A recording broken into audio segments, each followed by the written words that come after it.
Le premier aperçu d'un trou noir, c'est ce que les chercheurs ont réussi à faire. Et dans cette vidéo, vous apprendrez tout à ce sujet. Alors, restez avec nous. N'oubliez pas bien sûr de vous abonner à ma chaîne pour ne pas manquer d'autres vidéos sur l'espace. Chacun d'entre vous qui s'abonne m'aide beaucoup à continuer mon travail ici. Merci beaucoup les gars et bienvenue.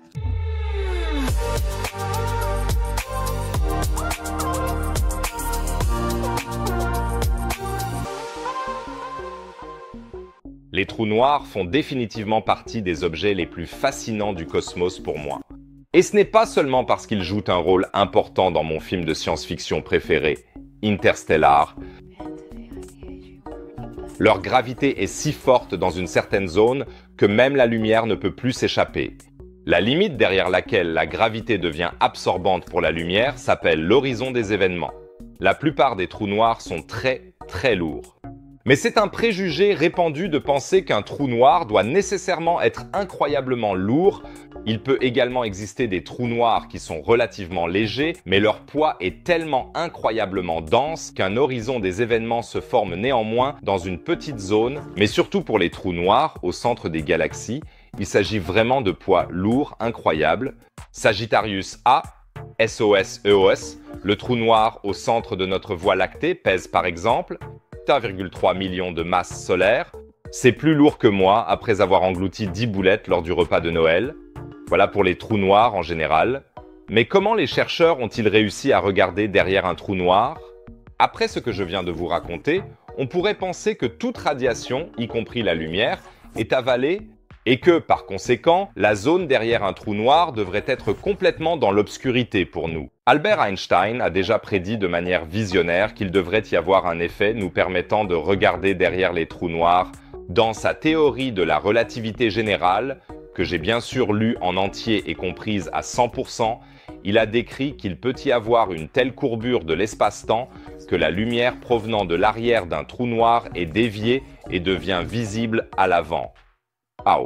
Nous nous rappelons que la gravité n'attire pas seulement la matière normale, comme les planètes et les nuages de gaz, mais même l'espace et le temps. Vous pouvez imaginer l'espace-temps un peu comme un trampoline invisible sur lequel nous nous trouvons tous en ce moment.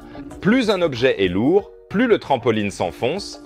La Terre, par exemple, enfonce l'espace-temps dans une certaine mesure, et dans cette bosse, la Lune tourne autour de la Terre. C'est à peu près ainsi que vous pouvez l'imaginer. Et avec les trous noirs, l'espace-temps d'El Sound, je devrais breveter le mot, peut renvoyer la lumière et les informations optiques de l'arrière vers l'avant. Eh bien, les amis, si vous mangez autant de viande rôtie et de raviolis que moi pendant la période de Noël, pensez que votre dépression de l'espace-temps devient de plus en plus profonde.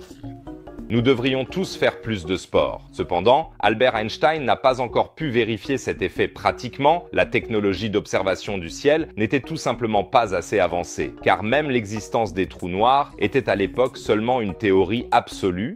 Mais comme souvent, Einstein avait raison sur tous les points. Car maintenant, les chercheurs ont pu prouver l'effet dans la réalité. Ils ont capturé des rayons X provenant de l'arrière du trou noir central de la galaxie Zwicky 1.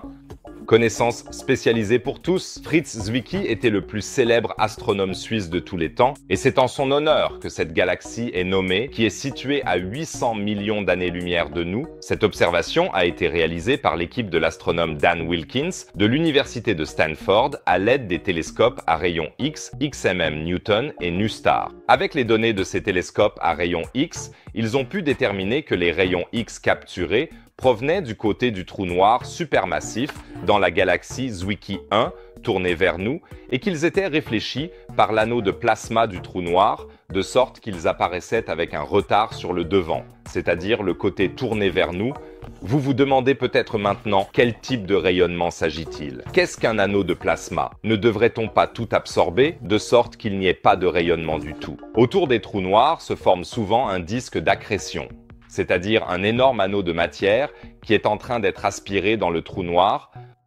Dans ce disque d'accrétion, des frictions intenses se produisent et une quantité énorme d'énergie est générée, ce qui peut finalement entraîner des éruptions massives d'énergie, appelées jets. Ces processus autour d'un trou noir génèrent donc une quantité considérable de radiation, qui peut être observée notamment dans le domaine des rayons X. Mais comment les chercheurs de l'université de Stanford savaient-ils qu'ils avaient capté la radiation provenant de l'arrière du trou noir? n'est pas comme si c'était marqué arrière ou quelque chose comme ça. Une éruption de rayon X apparaissait, par ses caractéristiques mesurées et son timing, comme un écho plus faible et retardé d'une éruption d'énergie précédente. De plus, l'équipe écrit que les énergies des éclairs individuels dans ces éruptions indiquent qu'ils devaient être réfléchis par différentes parties du disque d'accrétion. Dan Wilkins dit que l'analyse des flares de rayons X révèle de courtes impulsions de photons dont les caractéristiques correspondent à une émission provenant de l'arrière du trou noir. Ce sont des particules de lumière qui rebondissent sur le côté opposé du disque et sont déviées et amplifiées par le fort champ gravitationnel autour du trou noir. L'humanité a donc réussi pour la première fois à détecter la lumière provenant de l'arrière d'un trou noir. Et Albert Einstein a encore une fois eu raison.